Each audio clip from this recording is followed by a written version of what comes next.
창세기 6장 13절로부터 22절까지의 말씀 찾으신 줄로 믿고 우리 함께 한 절씩 교독하시겠습니다. 하나님이 노아에게 이르시되 모든 혈육 있는 자의 포악함이 땅에 가득함으로 그 끝날이 내 앞에 이르렀으니 내가 그들을 땅과 함께 멸하리라. 너는 고페르나무로 너를 위하여 방주를 만들되 그 안에 칸들을 막고 역청을 그 안팎에 칠하라. 내가 만들 방주는 이러하니 그 길이는 300규빗, 너비는 50규빗, 높이는 30규빗이라. 거기에 창을 내되 위에서부터 한 규빗에 내고 그 문은 옆으로 내고 상중하 3층으로 할지니라.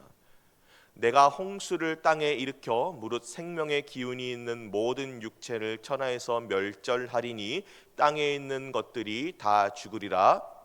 그러나 너는 내가 내 언약을 세우리니 너는 내 아들들과 내 아내와 내 며느리들과 함께 그 방주로 들어가고 혈육 있는 모든 생물을 너는 각기 암수 한 쌍씩 방주로 이끌어들여 너와 함께 생명을 보존하게 하되 그 종류대로 가축이 그 종류대로 땅에 기는 모든 것이 그 종류대로 각기 둘씩 내게로 나아오리니 그 생명을 보존하게 하라.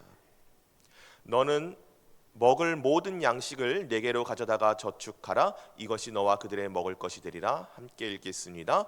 노아가 그와 같이 하여 하나님이 자기에게 명하신 대로 다 준행하였더라. 아멘. 오늘 우리가 함께 나눌 말씀의 제목 고페르 나무에 역청을 칠하라 라는 말씀의 제목으로 함께 말씀 나누도록 하겠습니다. 우리는 지난 시간 가인과 아벨과 셋의 이야기를 통해 우리가 진정 구해야 할 것은 하나님 아버지의 약속을 온전히 신뢰하고 기다리는 것임을 나누었습니다. 하나님의 뜻이 없는 소망은 우리의 눈을 가리고 실망하게 하고 낙담하게 합니다. 마치 하와가 첫째 아들 낳고서는 내가 한 사람 여호와를 얻었다며 섣불리 기대하였다가 기대가 실망이 되어 둘째의 이름을 아벨 곧 헛됨으로 지은 것과 같습니다. 또 말씀을 통하여 우리가 진정 어디에 머물러야 하는지도 함께 나누었던 것 같습니다.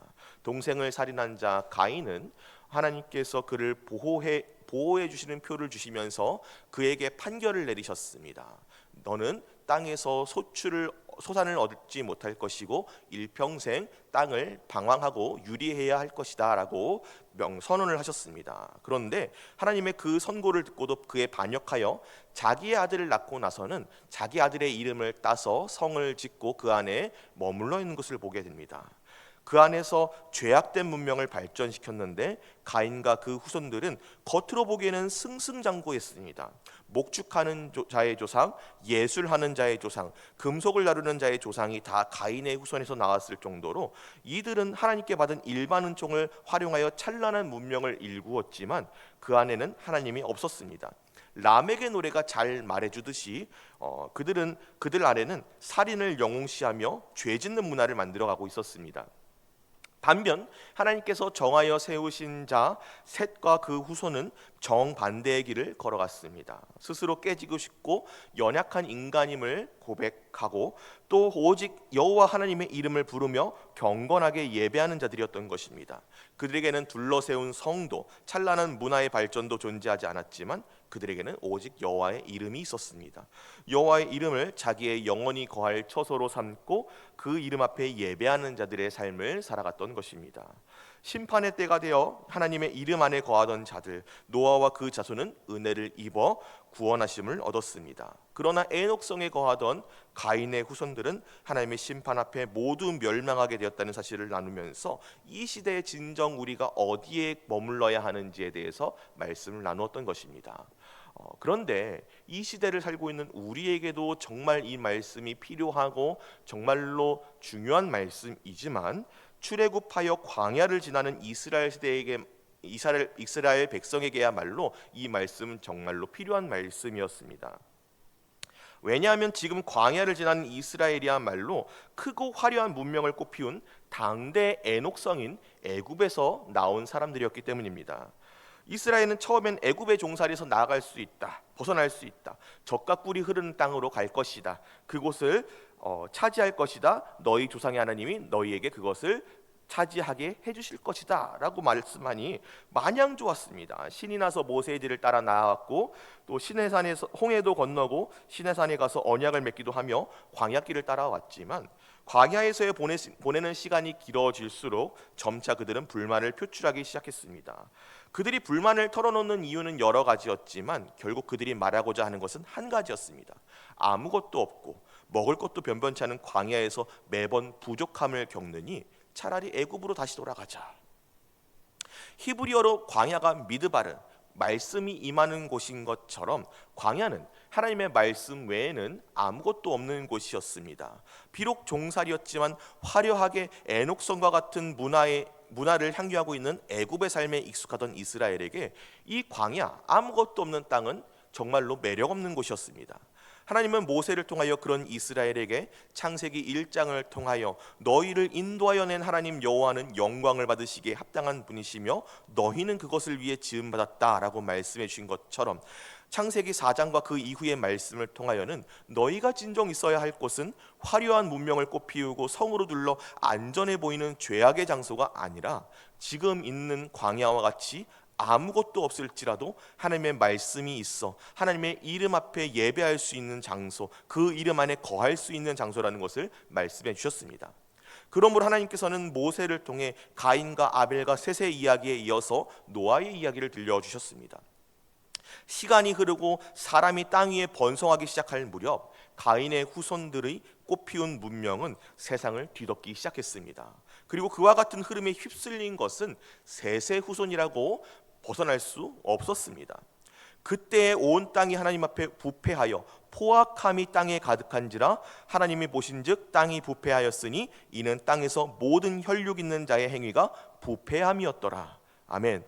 말씀은 우리에게 온 땅이 하나님 앞에 부패하였다고 말합니다. 모든 혈육 있는 자의 행위가 부패하였다. 그러므로 그 부패함의 대상이 가인의 씨와 셋의 씨를 가리지 않았다는 것입니다. 모두가 다 부패하였다. 또 포악함이 땅에 가득하였다라고 말씀합니다. 이는 곧 사람이 사람을 대하여 폭력을 휘둘렀다.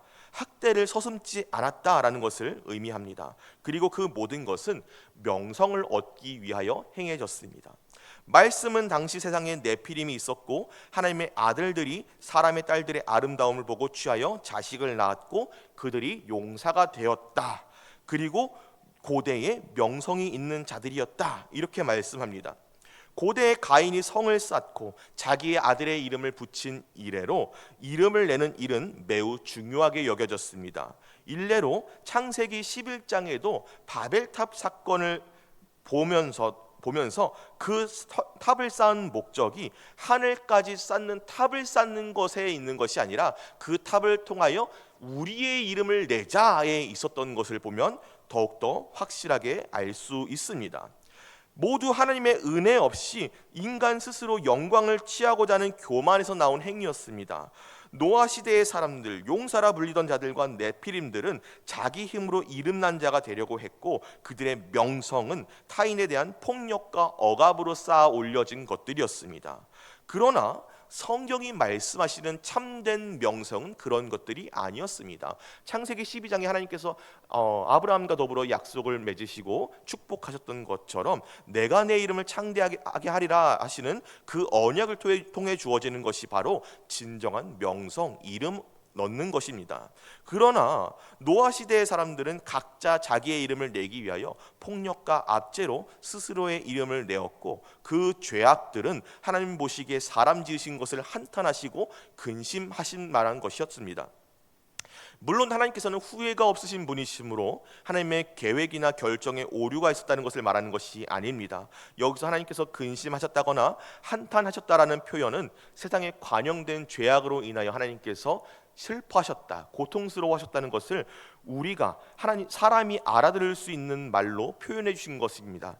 하나님은 공의로우신 심판자이시지만 동시에 그분은 사랑이시기에 당신께서 지으시고 복 주신 피조물들을 제거해야 하는 것에 대해서 창조주로서 고통을 느끼셨다. 그것을 말해주고 계시는 인격적인 하나님이신 것입니다. 하나님께서는 세상을 물로 심판하시기로 결정하셨습니다. 하지만 한편으로는 당신의 구원 계획을 포기하지도 않으셨습니다. 그렇기 때문에 한 사람 노아를 택하시고 그에게 은혜를 베푸셨습니다. 하나님의 사랑이 죄악이 관영된 세상 가운데 여전히 하나님의 이름 안에 거하며 하나님과 동행하였던 한 사람 노아를 택하시고 그를 의인이라 불러주셨던 것입니다. 세상의 모든 씨가 그러했듯이 어쩔 수 없는 죄인인 노아를 의인이라 불러주시고 그에게 방주를 짓게 하시고 호흡 있는 것들을 태우게 하셔서 그 한 사람으로 말미암아 많은 생명이 구원함을 얻도록 복을 얻도록 해주신 것입니다. 하나님의 사랑이 죄에 대한 하나님의 공의로우신 심판 가운데 피할 길을 내시고 구원을 베푸신 것입니다. 그러므로 하나님께서는 노아에게 방주를 만드는 법을 알려주시는데 그 방주를 만드는 방법 가운데서도 하나님의 공의로우심과 또 그분이 베푸시는 속죄와 사랑을 나타내 보여주고 계십니다. 너는 고페르 나무로 너를 위하여 방주를 만들되 그 안에 칸들을 막고 역청을 그 안팎에 칠하라. 내가 만들 방주는 이러하니 그 길이는 300규빗, 너비는 50규빗, 높이는 30규빗이라. 거기에 창을 내되 위에서부터 한 규빗에 내고 그 문은 옆으로 내고 상중하 3층으로 할지니라. 아멘. 하나님께서는 먼저 방주를 만들 때 고페르 나무로 만들고 역청을 안팎으로 칠하라라고 지시하십니다. 그런데 우리가 이 시대에 이르러서 고페르 나무가 어떤 나무인지는 알 방법이 없습니다.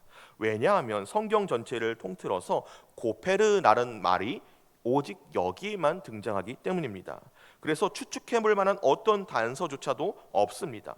그러나 중요한 것은 이 목재의 종류나 수종을 알아내는 것이 아니라 그 발음에 있습니다. 왜냐하면 하나님께서는 방주를 만드시는 법을 지시하실 때 의도적으로 비슷하게 들리는 단어들을 연속해서 사용하시면서 하나님의 뜻을 나타내고 계시기 때문입니다. 하나님은 노아에게 고페르 나무로 방주를 만들고 방주의 안팎을 역청, 코페르라고 합니다. 코페르로 칠하라, 카파르라고 합니다. 이렇게 말씀하고 계십니다. 얼핏 듣기에는 상당히 언어 유의적입니다. 고페르 나무로 코페르를 카파르하라. 이 문장은 단순한 말장난이 아닙니다. 칠하다는 뜻에는 칠하다라는 의미 말고도 가리다, 용서하다, 속죄하다라는 의미를 가지고 있습니다. 또 역청을 뜻하는 코페르에도 역시 속전, 몸값, 구속의 대가라는 의미를 가지고 있습니다. 이처럼 하나님께서는 노아에게 방주를 만드는 법을 가르쳐 주시면서 이 방주가 속죄와 용서를 받아서 심판에서 피할 수 있는 유일한 구원의 길인 것을 가르쳐 주신 것입니다. 마치 예수 그리스도를 믿는 믿음만이 하나님께서 정하신 유일한 구원의 길인 것과 같습니다. 방주가 온전히 구속의 대가로 덧입혀지고 대상이 그 안에 있을 때 구원을 받게 되듯이 예수 그리스도의 보혈이 유월절 어린 양의 피가 되어 문설주에 발리고 성도가 그리스도를 믿는 믿음 안에 머물러 있을 때 우리에게 구원이 임하는 것과 같기 때문입니다. 하나님께서는 노아와 언약을 세우시고 그와 그의 가족들과 하나님께서 보내시는 생물들이 방주 안에 들어감으로 생명을 보존, 구원함을 얻을 것이라 말씀하십니다. 그리고 노아가 하나님의 말씀대로 자기에게 명령하신 대로 다 준행하였다고 성경은 말씀하십니다. 여기서 우리가 알 수 있는 것이 하나 더 있습니다. 야고보서가 말씀하신 대로 믿음이 그의 행함과 함께 일하고 행함으로 믿음이 온전하게 되었느니라고 하신 것과 같이 믿음은 곧 말씀을 듣고 그것을 행하는 것이라는 것입니다. 방주가 하나님이 주신 구원의 길인 것을 알아도 그것을 듣고 만들지 않았다면 혹은 만들기만 하고 거기 들어가지 않는다면 그것은 죽은 믿음이요 생명을 보존할 수 없는 것입니다. 그러므로 믿음은 역청 곧 구속의 대가로 덧입혀진 그 방주, 하나님께서 죄를 가리시는 그 배를 하나님의 말씀을 듣고 타는 것입니다. 사랑하는 성도 여러분, 오늘 이 말씀은 이스라엘 하나님의 백성이 되었다는 뜻이 무엇인지, 그들이 홍해를 건넜다는 것이 무엇을 의미하는지, 그들이 광야를 지나는 것과 하나님이 주시는 만나를 먹는다는 것이 무슨 의미인지 도무지 알지 못하는 그들에게 주신 말씀입니다. 그러나 동시에 그와 똑같이 무지한 자들인 우리에게 주시는 은혜의 말씀이신 줄 믿습니다. 이스라엘이 홍해를 건넌 사건은 곧 노아가 방주에 들어간 사건과도 같습니다. 세상에 대하여 심판이 되는 사건이 하나님의 구원, 백성에게 대하여 구원이 되었다는 점에서 동일한 의미를 갖는 것입니다. 또 두 사건 모두 재창조의 성격을 갖습니다. 노아가 홍수 이후 제2의 아담으로서 인류를 새로 시작하게 된 것처럼 이스라엘은 홍해를 건너면서 이전의 세상과 이별하고 하나님의 언약 백성이라는 민족적 새 창조를 경험한 것과 같습니다. 그리고 이제 예수 그리스도의 십자가 보혈로 말미암아 새롭게 된 우리는 이 두 사건이 모두 예수 그리스도의 십자가를 나타내는 사건임을 알고 있습니다. 그러므로 노아의 방주에 대한 이야기는 출애굽 이후 그들이 받은 은혜, 그들이 얻은 새로운 신분이 무엇인지 몰라 에녹성으로 돌아가고자 했던 이스라엘에게 주시는 하나님의 말씀이시자, 오늘 예수 그리스도로 말미암아 하나님의 자녀로서 새 신분을 얻은 우리에게 주시는 말씀이신 것입니다. 지금 우리가 살아가는 세상은 곧 노아의 때와 같습니다.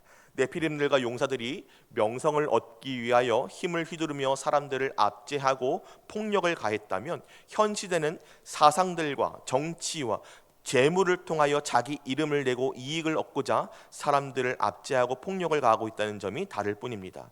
또 포스트 모던의 사상은 우리에게 계속해서 네가 누구인지 스스로 결정하라라고 속삭입니다. 진리의 결정권을 네가 쥐고 하나님의 자리에 서라고 이야기합니다.